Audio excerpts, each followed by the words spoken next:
की बड़ी खबर भरत तिवारी हत्याकांड मामले से जुड़ी हुई सामने आ रही है, जहां बीजेपी सांसद मनोज तिवारी परिवार से मिलने पहुंचे भरत के। उसके बाद सोशल मीडिया पर जब तस्वीरें वायरल हुई तो बवाल मचता हुआ नजर आ रहा है। भरत तिवारी के परिवार से मिलने के बाद मनोज तिवारी ने काफी ज्यादा बयान सामने आए हैं उनके, और उन्होंने काफी ज्यादा सांत्वना व्यक्त की है और उन्होंने कहा है कि परिवार को न्याय दिलाकर रहेंगे। वहीं इस बीच अब सवाल ये उठ रहा है कि आखिर भरत तिवारी के परिवार को मुआवजा कब मिलेगा, तो क्या कुछ चल रहा है मामले से जुड़ा हुआ। इसी पर ज्यादा जानकारी के साथ मेरे साथ जुड़ रहे हैं मेरे सहयोगी नवेंदु जी। सर, जब बीजेपी सांसद भरत तिवारी के घर पहुंचे तो अब सवाल ये खड़ा हो रहा है कि आखिर परिवार को मुआवजा कब मिलेगा। देखिए, सम्राट चौधरी ने जिस दिन ये कह दिया था कि स्वर्गीय भरत तिवारी को न्याय मिलेगा, उसी दिन ये तय हो गया था कि पीड़ित परिवार को मुआवजा भी दिया जाएगा और नौकरी की संभावना भी हो सकती है। और फिर 15 अगस्त से ठीक पहले मुख्यमंत्री ने सोशल मीडिया साइट एक्स के जरिए पूरे बिहार को ये मैसेज दिया कि हम भरत तिवारी के परिवार को मुआवजा भी देंगे और उनके परिवार के एक सदस्य को नौकरी भी देंगे। अब सवाल ये उठने लगा कि मुआवजा कितना मिलेगा और नौकरी कौन सी दी जाएगी। क्या वो ग्रुप डी की नौकरी होगी या ग्रुप सी की नौकरी होगी या उससे भी बड़ी नौकरी दी जाएगी। हालांकि बड़ी नौकरी की संभावना कम है, एक सरकारी नौकरी उनको मिल सकती है ग्रुप डी या ग्रुप सी की। लेकिन इधर मनोज तिवारी अचानक से रक्षाबंधन से पहले और 15 अगस्त के बाद यानी स्वतंत्रता दिवस के बाद बिलौटी गांव पहुंच गए। और भरत तिवारी के घर जैसे ही मनोज तिवारी पहुंचे, वहां पर लोगों की भारी भीड़ नजर आ रही थी। मनोज तिवारी ने भरत तिवारी के परिवार से मुलाकात की, परिवार को ढांढस बंधाया और कहा कि आपको न्याय मिलेगा। लेकिन इस दौरान भरत तिवारी की बहन ने मनोज तिवारी को राखी बांधी और वहां पर कहें तो रक्षाबंधन का त्योहार मनाया गया। जब उन्होंने यहाँ पर लोगों ने बहुत सारी बातें की तो मनोज तिवारी, देखिए ये तस्वीरें हैं, ये राखी बंधवा रहे हैं। उस दौरान मनोज तिवारी से उनकी बहन ने कहा कि हमें तोहफा नहीं चाहिए, हमें आप तोहफा के बदला कुछ न्याय दे दो। जो जिस मांग को लेकर हम इतने दिनों से डटे हुए हैं, आप हमारी मांग पूरी कर दीजिए।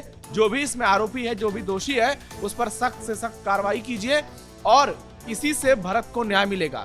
तो मनोज तिवारी का वहां जाना, बहन से राखी बंधवाना, उसके बाद सोशल मीडिया पर जैसे ही वीडियो वायरल हुआ, लोगों ने बहुत सारे सवाल पूछ दिए कि आखिरकार बीजेपी के नेता लगातार भरत तिवारी के घर का दौरा क्यों कर रहे हैं। क्या बांकीपुर में उपचुनाव में मिली हार के बाद अब पार्टी जो है वो फिर से डैमेज कंट्रोल करने लगी है। लेकिन दूसरी तरफ बीजेपी की टीम में भी बहुत बड़े स्तर पर बदलाव भी हुआ है। तो बहुत सारी चीजों को जोड़कर देखा जाने लगा तो लोगों ने सोशल मीडिया पर सवाल पूछने शुरू कर दिए, बिहार की राजनीति को लेकर, भरत तिवारी को लेकर, प्रशांत किशोर को लेकर। और मनोज तिवारी के वहां लगातार पहुंचने के बाद ये शायद तीसरा मौका है जब मनोज तिवारी उनके घर पहुंचे हैं भरत तिवारी के एनकाउंटर के बाद।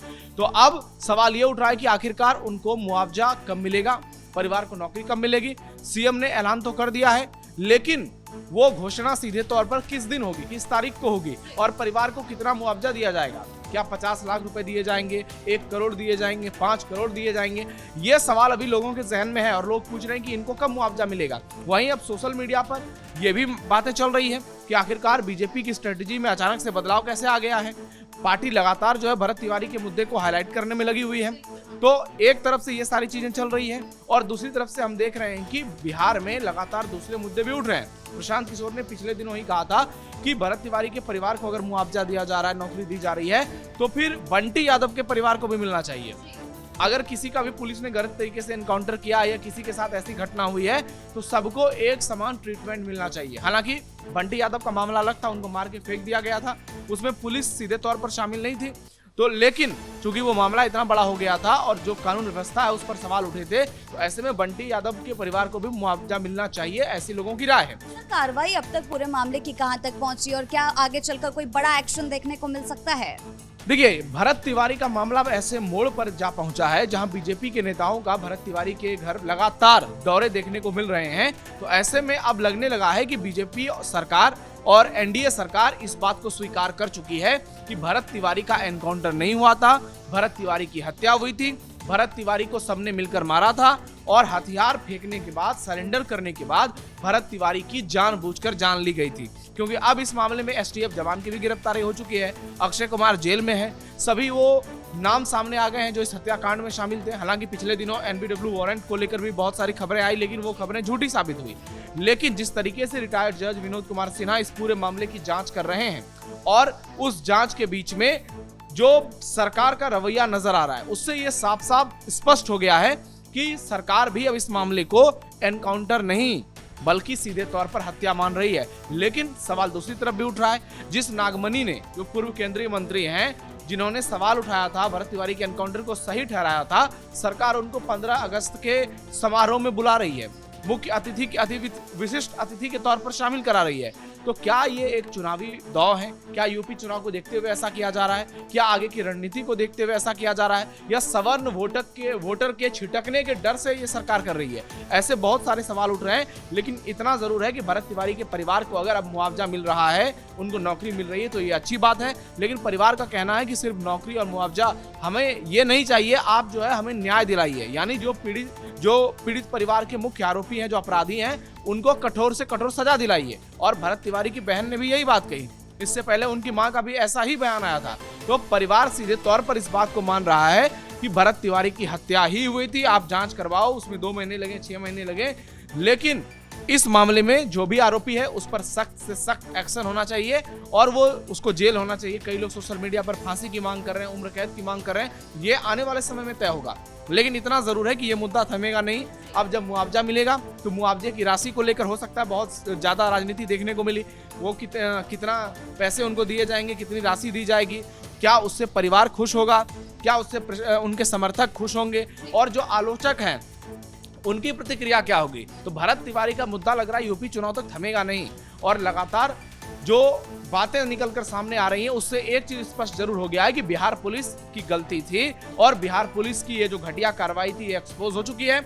और अब सरकार जब बैकफुट पर जा रही है तो इससे साफ साफ समझा जा सकता है कि इस मामले में भरत तिवारी की परिवार जो है वो लगातार जीत की ओर आगे बढ़ते जा रहे हैं। सर, इस हत्याकांड के बाद कानून व्यवस्था को लेकर कई तरह के सवाल खड़े उठना शुरू हो गए थे। विपक्ष जो है इस मामले को भुनाने की पूरी कोशिशों में जुटा हुआ है। लेकिन इस बीच तेजस्वी यादव का भी बयान सामने आया कि बिहार जो है अपराध की धरती बन चुका है, क्योंकि मुख्यमंत्री खुद अपराधी है। तो ये किस तरीके से कानून व्यवस्था को लेकर जो सम्राट सरकार है वो कटघरे में खड़ी होती हुई नजर आ रही है, क्या इससे वो उभर पाएगी बाहर? देखिए, योगी मॉडल अपनाना होगा, उस वाली सोच को लेकर आगे बढ़ना होगा, किसी भरत तिवारी का एनकाउंटर नहीं करना होगा और माफियाओं को मिट्टी में मिलाना होगा। और जो भी कार्रवाई की जाएगी अगर वो सही दिशा में होगी, सही प्लानिंग होगी और बिहार में सरकार ने जो वादे किए हैं वो अगर पूरा कर पाती है तो निश्चित तौर पर बिहार की स्थिति सुधरेगी। क्योंकि हम देख रहे हैं लगातार वहां से हर दिन खबरें आती है, कहीं किसी की जान ले ली जाती है, दुष्कर्म की खबरें आती है, तो बहुत सारी ऐसी घटना सामने आती है जिस पर गंभीर सवाल उठते हैं। और ये पूछा जाता है कि यदि बीजेपी और जेडीयू ने लोगों को ये बताया है कि 20 साल लालू यादव 15 साल लालू का जो शासनकाल रहा है वो जंगल राज का रहा था और हमने बिहार को सुशासन दिया है, तो यदि आज भी ऐसी घटना आ रही है तो फिर आपके सुशासन पर भी सवाल उठेगा। ऐसे में तेजस्वी यादव का सवाल उठाना नेता प्रतिपक्ष के तौर पर तो ठीक लग रहा है, लेकिन आप देखिए तेजस्वी की क्या हालत है। उनकी खुद बार बार जुबान फिसल रही है, वो जीतन राम मांझी को स्वर्गीय बता देते हैं। मतलब आप देखिए कि तेजस्वी यादव क्या मानसिक तौर पर इस वक्त राजनीति में उनका मन नहीं लग रहा है या फिर वो तनाव का सामना कर रहे हैं। तो तेजस्वी पर तो सवाल उठ ही रहे हैं, लेकिन तेजस्वी ने जो सवाल उठाया है उस सवाल से कोई इनकार नहीं कर सकता है। लेकिन ये भी बात सच है कि तेजस्वी के शासनकाल से नीतीश के शासनकाल की तुलना या फिर सम्राट चौधरी के शासनकाल की तुलना करना बिल्कुल सही नहीं होगा, क्योंकि लालू यादव के जंगल राज के दौर को बिहार ने बहुत अच्छे तरीके से देखा है, उसको बिहार ने बहुत अच्छे से महसूस किया है। इसलिए लोगों ने एनडीए को 200 से ज्यादा सीटें दी और अब तेजस्वी यादव जो है वो विपक्ष में बैठे हुए हैं। उनको अपनी पार्टी की चिंता करनी चाहिए, क्योंकि लगातार उनकी पार्टी में टूट की खबरें आ रही है। हमने देखा उनके एक विधायक टूटे भी, उसके अलावा कुछ लोग सम्राट चौधरी से मुलाकात करते भी नजर आए। और जिस तरीके का राजनीतिक समीकरण बन रहा है, मुस्लिम और यादव वोट उनसे बांकीपुर में छिटक गया, तो ऐसे में तेजस्वी को अब अपनी पार्टी की चिंता करनी चाहिए, अपने संगठन की चिंता करनी चाहिए और ये मैसेज देना चाहिए कि हम एकजुट हैं, हमारा गठबंधन मजबूत है, हमारी पार्टी मजबूत है, हमारा परिवार मजबूत है और हम आगे बढ़ाने के लिए अपनी पार्टी को पूरी तरह से तैयार है। लेकिन ये सारी चीजें देखने को नहीं मिल रही है। तेजस्वी यादव बयानबाजी करने से काम नहीं चलेगा, पार्टी को मजबूत करना पड़ेगा अगर आपको एनडीए का मुकाबला करना है, क्योंकि अब आपके सामने एक नहीं दो चुनौती है।